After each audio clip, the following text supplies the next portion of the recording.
వీళ్ళు కాదా ఇలా మాట్లాడుతున్నారు అధ్యక్ష పౌర హక్కుల గురించి అధ్యక్ష మా సీతక్క గారికి తెలుసు అధ్యక్ష పౌర హక్కుల గురించి ఆనాడు చర్చల కోసం నక్సలైట్లను పిలిచి కాల్చి చంపింది ఎవరు అధ్యక్ష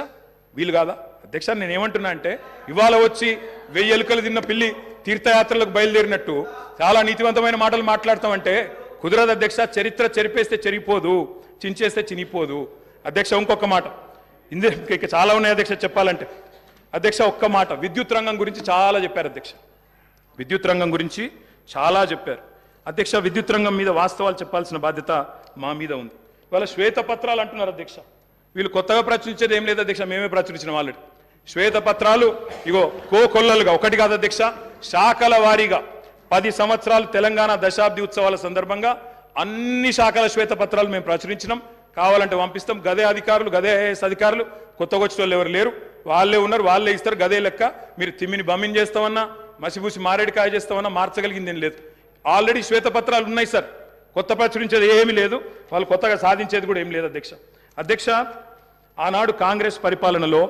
ఎట్లా ఉండేది అధ్యక్ష విద్యుత్ రంగం కాలిపోయే మోటార్లు పేలిపోయే ట్రాన్స్ఫారంలు ఎక్కడికక్కడ మొత్తం లో వోల్టేజ్ సమస్యలు దొంగలు వచ్చే కరెంటు కోసం అర్ధరాత్రి వచ్చే కరెంటు కోసం బాయికాడవై పండుకునే పరిస్థితులు ఇప్పుడే ఇందాక రేవంత్ రెడ్డి గారు మాట్లాడింది నేను చెప్పాను అధ్యక్ష ఆఖరికి ఎవరైనా చనిపోతే నెత్తి మీద నీళ్లు చల్లుకుందామంటే నీళ్లు లేని పరిస్థితి అధ్యక్ష మరి ఇది నేను చెప్తున్న మాట కాదు అధ్యక్ష ఈనాడు పేపర్లో రాసిన వార్త 2009 నుంచి 13 మధ్యలో 2009 నుంచి 13 మధ్యలో 4 ఏళ్లలోనే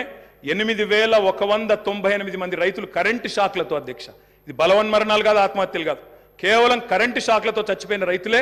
8198 ఇవాళ 55 ఏళ్ల చరిత్ర తీస్తే చక్రొచ్చి పడతారు నేను చెప్పాది అది నేను దాని జోలికి కూడా పోను అధ్యక్ష చెప్పాలంటే చాలా ఉన్నాయి అధ్యక్ష మా కౌశిక్ రెడ్డి గారు ఇక్కడే ఉన్నారు హుజూరాబాద్ ఎమ్మెల్యే గారు ఆ ఎమ్మెల్యే గారు గతంలో అక్కడ హుజూరాబాద్లో మరి కేసీఆర్ గారు స్వయంగా పోయి అక్కడ భిక్షపతి అని ఒక రైతు చనిపోతే మా మధుసూనాచారి గారు మాజీ స్పీకర్ గారు కేసీఆర్ గారు స్వయంగా పోయి ఆ రైతును పరామర్శించి ఆ కుటుంబాన్ని ఆదుకున్న పరిస్థితి పాము కాటుతో చనిపోయినారు అధ్యక్ష ఏముండే అధ్యక్ష కాంగ్రెస్ పార్టీ ప్రభుత్వం యొక్క పర్ఫార్మెన్స్ పరిశ్రమలకు వారానికి 2 రోజులు పవర్ హాలిడేలు రైతులకు ఏనాడు 5-6 గంటలు మించి కరెంట్ ఇయ్యలే ఎప్పటికప్పుడు మూతబడ్డ వేల కార్ఖానాలు ఇక రాస్తే రామాయణం అంతా చెప్తే మహాభారతం అంతా అన్నట్టు సబ్ స్టేషన్ల ముంగట ధర్నాలు ఇక ఎక్కడికక్కడ ఎండిపోయిన వరి చేన్లు మక్కంకులతో రైతుల రాస్తారు రోకోలు అధ్యక్ష ఆనాడు విద్యుత్ శాఖ మంత్రిగా ఆర్థిక శాఖ మంత్రిగా రోషయ్య గారు ఉండేది అధ్యక్ష కొనిజేటి రోషయ్య గారు స్వయంగా ఒకసారి స్టేట్మెంట్ ఇచ్చినారు ఏమని నేను గనక సంవత్సరంన్నర లోపల విద్యుత్ వ్యవస్థను చక్కగా చేయకపోతే ఉరేసుకుంటా అన్నారు అధ్యక్ష ఇదే శాసనసభలో సంవత్సరంన్నర తర్వాత తుమ్మల నాగేశ్వరరావు గారు ఇంకా పెద్దలు వారందరికీ తెలిసి ఉండాలి గుర్తుండాలి ఆ రోజు రోషయ్య గారు బ్యాగులో పెట్టుకుని తెచ్చుకున్నారు అధ్యక్ష ఉరితాడు నా వల్ల కాలేదు ఇక ఉరేసుకోవడానికి నేను రెడీగా ఉన్నా అని చెప్పి ఇదే శాసనసభకి ఉరితాడు కూడా తెచ్చుకున్నారు అధ్యక్ష అది వీళ్ళ పర్ఫార్మెన్స్ అధ్యక్ష విద్యుత్ సంస్థల లెక్కలు చెప్పిన అధ్యక్ష లెక్కలు తప్పకుండా లెక్కలు చెప్పాలా నేను లెక్కలు చెప్పాను అప్పుల పాలు చేశామన్నారు అప్పుల పాలు గౌరవ శాసనసభ్యులకు